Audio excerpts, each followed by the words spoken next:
నమస్తే, welcome to our channel. నేను మీరా.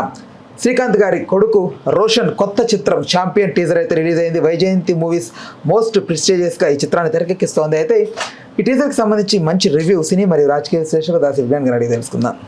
నమస్తే అన్న. నమస్తే. సో చూసారా టీజర్, ఎలా అనిపించింది? ఆ రోజుల్లో శ్రీకాంత్ గారిని కానీ ద సూపర్ పేర్ అని మెచ్చుకొని వాళ్ళు లేరు. అట్లాంటి తర్వాత ఒక ఊహ గారు దూరం అయిపోయారు. శ్రీకాంత్ గారు ఇప్పటి వరకు నటిస్తూనే ఉన్నారు. ఇప్పుడు డిఫరెంట్ షేడ్స్ విలన్గా అవుతున్నాడు, విలక్షణ నటుడు అవుతున్నాడు. అనుకునే టైంలో వాళ్ళ అబ్బాయి వచ్చాడు. ఎక్కడ? రుద్రమదేవి టైంలో ఎవడి పిల్లోడు భలే ఉన్నాడే, ఎక్కడి నుంచి తెచ్చారో, రానాకి చిన్నప్పుడు, వీళ్ళకి చిన్నప్పుడు, వాళ్ళకి చిన్నప్పుడు ఏదో పెట్టారు బాగుంది అనుకున్న టైంలో శ్రీకాంత్ వాళ్ళ అబ్బాయి, అరే అవునా, ఓకే పెరిగాక ఎలా అవుతాడు.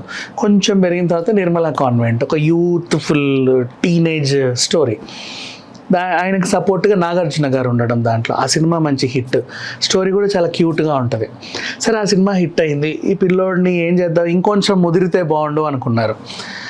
హీరో, ఇంకా పర్ఫెక్ట్ హీరో, ఇదే లాంచింగ్ టైము, ఇంత మించి తిరుగులేదు అనే టైంలో ఆబ్వియస్లీ రాఘవేంద్రరావు గారి లాంటి చేతుల్లో పడితే మెరుగులు పడతాయి. పెళ్లి సందడి, ఆయన ఆ పెళ్లి సందడి, ఈ పెళ్లి సందడి. అదే పెళ్లి సందడితో శ్రీలీల ఎక్కడికో వెళ్ళిపోయింది. ఈ అబ్బాయిని చూసిన వాళ్ళందరూ ఒడ్డు పొడుగు బాగున్నాడు, మొహం చాలా బాగుంది, యాక్టింగ్ చాలా బాగుంది, డ్యాన్స్ బాగా వేస్తున్నాడు, డైలాగ్ డెలివరీ బాగుంది, నెక్స్ట్ హ్యూమర్ టైమింగ్ బాగుంది. ఇన్ని చూసిన తర్వాత ఈ అబ్బాయి ఇంకా నెక్స్ట్ అయిపోయిందిలే, ఇండస్ట్రీకి ఒక పెద్ద హీరో దొరికాడు, ఇంకో నెక్స్ట్ మహేష్ బాబు అవుతాడు, ఇంకో ఇదవుతాడు, అదవుతాడు, పాన్ ఇండియా స్టార్ అవుతాడు అనే క్రమంలో ఆ అబ్బాయి ఇంటికి 50 చెక్కులు వెళ్ళాయి. నాకు సైన్ చేయి అని. ఒక్క సినిమా ఒప్పుకోలే. 2 years గ్యాప్ తీసుకొని ఈ ప్రదీప్ అద్వైతం సినిమాకి సైన్ చేశాడు.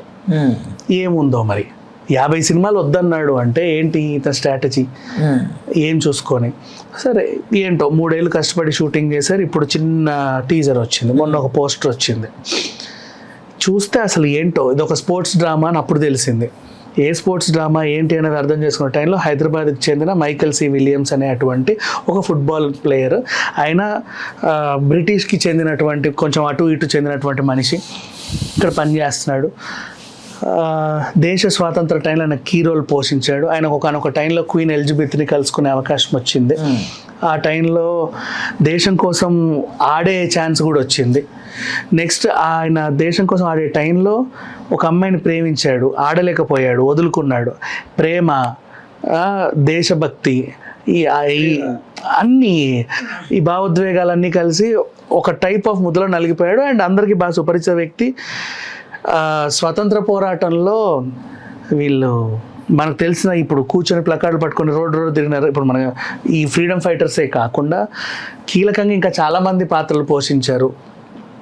అలాంటి టైప్ ఆఫ్ హీరామండిలో చూపెడతారు కదా, హీరామండిలో చూపించినట్టు. అండ్ మొన్న కూడా 1940 బ్యాక్డ్రాప్లో రజాకరా, నో నాట్ రజాకర్, 1940 బ్యాక్డ్రాప్లో ఒక సినిమా ఏదో ట్రిపులర్లో కూడా చూపెట్టారు. ఈవెన్ రామ్ చరణ్ లాంటి పోలీస్ ఆఫీసర్ గెటప్లో, బ్రిటిష్కి చెందిన police officer, Indian police officer టైంలో కూడా ఇంకేదో స్టోరీ వచ్చింది.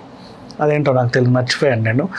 సో అట్లా చూసుకుంటే ఇది రెట్రో డ్రామా, పైగా జాతీయ అవార్డు పొందినటువంటి డైరెక్టర్, బాగా ఆచితూచి అడుగులేసినటువంటి రోషన్ ఆల్రెడీ ఆ గ్లిమ్స్లో కనబడింది.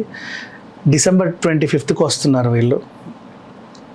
రాసి పెట్టుకో, ఈ సంవత్సరం ఎండ్ అయ్యేది ఈ సూపర్ హిట్ సినిమాతోనే. ఈ సంవత్సరం ఎండ్ అయ్యేది అంటే ఎండ్ అయ్యేది ఇన్ సెన్స్ హైయెస్ట్ కలెక్షన్స్ ఈ సంవత్సరం మనం చెప్పుకుంటాం, చూసామా ఇప్పుడు కాంతారా, అది ఇది, దీనికి అంత వచ్చాయి, దానికి ఇంత వచ్చాయని. అలా ఇవన్నీ ఎవరైనా చెప్పుకుంటారులే. బట్ కాంతారా, హనుమాన్ మన కల్లారా చూసాం, మిరాయి కలెక్షన్స్. చాలా సినిమాలకి అందరు చెప్పుకుంటారు 300 వచ్చాయి, 400 వచ్చాయి, పోయి ఎన్ని వచ్చాయో చూడ, ఇన్ని మాకు రోజు వచ్చాయని. అలా కాకుండా మన కల్లారా చూసిన కొన్ని హిట్స్ ఉన్నాయి, హనుమాన్, మిరాయి, కాంతారా, ఇట్లాంటి జోనర్లో ది ఎండ్ పడేది ఛాంపియన్. ఓకేనా, థ్యాంక్స్ ఫర్ ద రివ్యూ.